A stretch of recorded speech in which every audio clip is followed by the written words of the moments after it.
उत्तर प्रदेश के जौनपुर में चर्चित आजाद बिंद हत्याकांड को कोई भूल नहीं पा रहा है। किसने सोचा था कि अपनी शादी के लिए खुशी खुशी तैयार होते दूल्हे आजाद बिंद को शादी से चंद मिनट पहले ही गोलियों से भून दिया जाएगा। अब इस केस में एक बड़ा आरोपी पुलिस एनकाउंटर में मारा गया है। पुलिस ने 1 लाख रुपए के इनामी बदमाश रवि यादव को देर रात एनकाउंटर में ढेर कर दिया। इस मुठभेड़ में एक इंस्पेक्टर के हाथ में गोली भी लगी, जबकि एक अन्य बदमाश अंधेरे का फायदा उठाकर फरार हो गया। अब भी इस हत्याकांड में 2 आरोपी पुलिस की पकड़ से बाहर हैं, जिन पर 1-1 लाख रुपए का इनाम घोषित है। आपको बता दें कि पूरा मामला 1 मई का है, जब जौनपुर के सराय ख्वाजा थाना क्षेत्र के बड़औद गांव निवासी आजाद बिंद अपनी शादी के लिए बारात लेकर केता सराय थाना क्षेत्र के बीवीपुर गांव जा रहे थे। घर में नमस्कार दोस्तों, मैं राविन निसार। दोस्तों, यह हमारे जौनपुर जिले साहगंज खेता सराय के अंतर्गत आने वाला यह गांव बीवीपुर में शायद इस लड़की की बारात जा रही थी। आज़ाद बिंद 1 मई की घटना है ये, जिसमें 1 मई को इसकी बारात निकली, लेकिन जो है वो उस स्थान पर नहीं पहुंच पाई जहां पे उस बारात को पहुंचना था। रास्ते में ही कुछ गुंडे बदमाश के द्वारा जो है उसे गोलियों से भून दिया गया। शायद मैं सोशल मीडिया पे कई दिनों से ऐसे वीडियोस मेरे पास आ रहे थे आज़ाद बिंद की, तो मैं उसमें देखा कि मतलब आज़ाद बिंद की माँ भी बता रही थी कि मतलब कई बार उनसे जो है हाथापाई हुआ, वाद विवाद हुआ आज़ाद का, लेकिन जो है उनको ये उम्मीद नहीं थी कि मतलब वो इस तरह की घटना को अंजाम दे देंगे। और शायद उन लोगों ने, उनकी माँ बता रही थी कि उन लोगों ने ये धमकी भी दे रखी थी कि तुम्हारी शादी के दिन ही तुमको मार डालेंगे। तो उनकी माँ ने उस पर मतलब वो किया नहीं कि शादी के टाइम पे कौन ऐसा करेगा, कौन ऐसी गलती करेगा, तो उन्होंने उस पर ज़्यादा ध्यान नहीं दिया क्यों। और आज़ाद बिंद ने भी उस पर इतना ध्यान नहीं दिया, क्योंकि वो एक तरह से उनका मुठभेड़ झगड़ा चल रहा था। और 1-2 बार ऐसा हुआ कि आज़ाद बिंद मारा भी गया उनके हाथों से, लेकिन इस तरह से नहीं, मतलब हाँ थोड़ा बहुत फ्रैक्चर हुआ, हाथ पैर तोड़े गए, इस तरह से उन्होंने मारा। लेकिन शायद अब इसका ये नहीं पता कि मुझे इन्होंने पुलिस थाना केस ऐसा कुछ इन्होंने किया था या नहीं किया था, बट जो है शादी जिस दिन बारात उसकी निकली उसी दिन उसको मार दिया गया। उसके बाद जो है अभी जैसा कि आपने देखा कि एक बड़ा आरोपी रवि यादव, तो रवि यादव को तो पुलिस ने मार दिया, वो मर भी गया। उसको जो है एक मुठभेड़ में मारा गया वो तो। और उधर आज़ाद बिंद की बहन, वो 1 मई से, जिस दिन से उसका भाई मरा है उस दिन से वो थाने, अदालत, कोर्ट कचहरी, यहाँ तक कि डिस्ट्रिक्ट ऑफिस यानी कि डीएम ऑफिस, एसडीएम ऑफिस, सब जगह पे वो धरने दे रही है, प्रदर्शन कर रही है। वो रास्ते में भी रोकी गई, उसका प्रदर्शन किसी न किसी के माध्यम से उसको रुकवाया गया, मतलब धमकाया गया, ये तक उस समय किया गया। इन सब के पीछे कौन है? आखिर प्रशासन किसके लिए है? अगर किसी के साथ गलत हो रहा है, वो अपनी हक की लड़ाई लड़ने के लिए जा रहा है, तो उसको रास्ते में रोका जा रहा है, उसको धमकाया जा रहा है, और वो अभी तक लड़ाई लड़ रही है। अभी तक कोई ऐसी सुनवाई नहीं हुई। हाँ, शायद ये मैं अभी जो वीडियो देखा तो सुनने में आया कि 1 लाख रुपए पर पर्सन रखा गया है इनाम के तौर पे, कि अगर कोई उनको ढूंढ के बताता है, उनका पता बताता है, तो उनको 1 लाख रुपये इनाम दिया जाएगा। उसमें 1 लाख रुपया इनाम। और मारा कौन गया? रवि यादव। उसमें एक आरोपी और साथ में था, लेकिन वो फरार हो गया।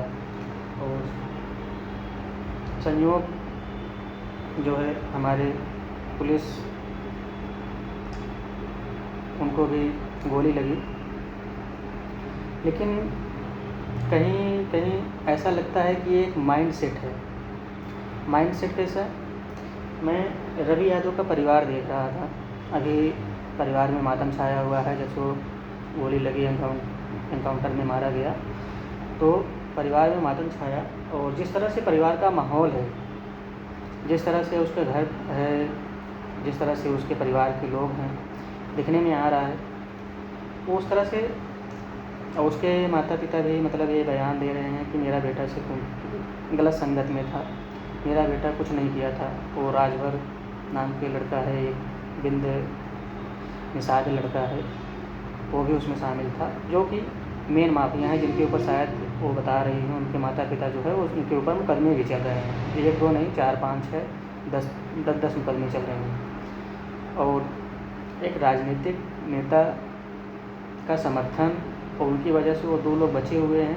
मतलब फरार कैसे? 25 दिन हो गए, आज 26 तारीख है, डेट 26 है, 26 दिन जो है हो गए हैं पूरे। खुशी का माहौल था। ढोल नगाड़ों के साथ बारात निकली थी और दूल्हा फूलों से सजी कार में।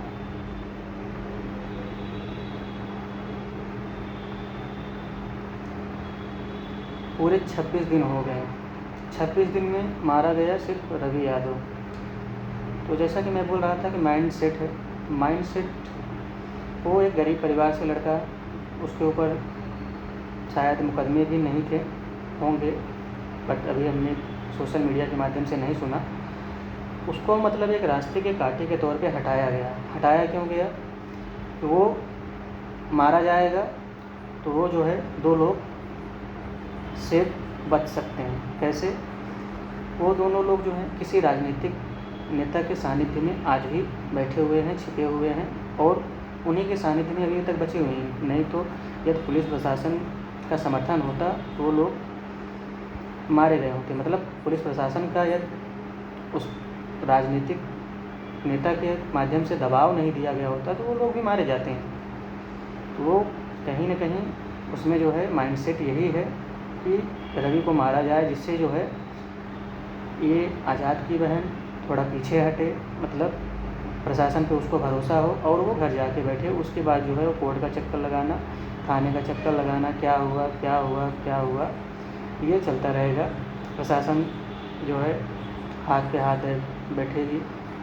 जो मतलब अभी गर्म का माहौल है, गर्मा का जो माहौल है वो धीरे धीरे ठंडा होता जाएगा। जो आक्रोश अभी उसकी बहन में है वो हो सकता है धीरे धीरे जो है वो भी परेशान हो जाए और एक दिन जो है बैठ जाए घर को, मतलब वो अपनी लड़ाई को ख़त्म कर दे और मुकदमा और कोर्ट के चक्कर में वो अपना पैसा भी गवाए। क्योंकि आज के दौर में चाहे आरोपी हो या जिसके घर पे घटना घटी हो, कोर्ट जो है दोनों परिवारों से पैसा अच्छे तरीके से ऐंठता है। वो वकील जो किए जाएंगे वो फ्री में नहीं लड़ेंगे केस, वो एक बार जाने का फीस चार्ज उनका होगा, फिर अगली तारीख दी जाएगी, अगली तारीख का अलग चार्ज होगा। इस तरह से वो चार्ज चलता रहेगा, आना जाना होता रहेगा।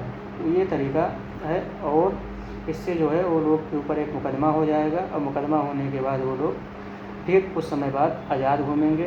कोर्ट में जब उनको बुलाया जाएगा वो जाएंगे आएंगे, जाएंगे आएंगे, ये उनका आवागमन हो जाएगा।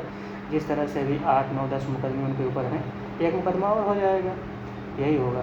तो ये पूरा जो है राजनीतिक माइंडसेट है और किसी राजनीतिक नेता के सानिध्य में वो लोग अभी भी पल रहे हैं, तो ये सब गलत है। उनका भी उसी तरह से एनकाउंटर होना चाहिए। और ये जब से हमारे अपने लोगों ने, अच्छे लोगों ने राजनीतिक छोड़ी तो बुरे लोगों ने, मतलब जितने लोग हैं उन्होंने राजनीतिक अपना लिया। मतलब जैसे आप देख लीजिए जितने भी मतलब नेता हैं 10 12 15 20 50 मुकदमे उनके ऊपर हैं और जिनके ऊपर जितने मुकदमे हैं उतना ही उनका हमारी जनता जो है, हमारी पब्लिक जो है, ये सम्मान भी उतना ही उनका करती है और उनके समर्थन में भी उतने लोग रहते हैं।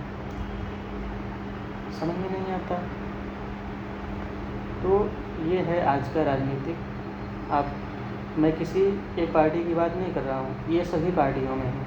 मैं किसी पार्टी का समर्थक नहीं हूँ, तो मैं ये नहीं कहूँगा, ये सभी पार्टियों में है। आप अतीक अहमद का देख लीजिए सपा से, बीजेपी में भी आप देख लीजिए कि बहुत सारे मिलेंगे आपको, मैं किसी की गिनती नहीं करूँगा। और कांग्रेस में भी आप देख लीजिए। तो ये जितने भी गुंडे हैं, बदमाश हैं, वो ऐसे ही गुंडे नहीं बनते हैं। जब तक उनके सर पे किसी का हाथ नहीं होता है बड़े राजनीति का, तब तक वो लोग जो है गुंडे नहीं बनते हैं। उन्हें गुंडा बनाया ही गया है कि वो जो गुंडा होता है वो 10 लोग को जोड़ता है, क्योंकि जिस तरह से मैंने बताया कि जिनके ऊपर जितने मुकदमे उतने उनके समर्थक, मतलब वो हाल है, मतलब वो उन लोग भी मतलब एक पार्टी को समर्थक दे रहे थे और वो हिस्सा थे।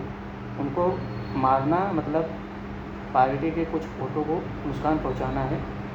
तो ये है कहानी, और कुछ नहीं, बस इतना ही। धन्यवाद, फिर मिलते हैं इसी वीडियो के साथ।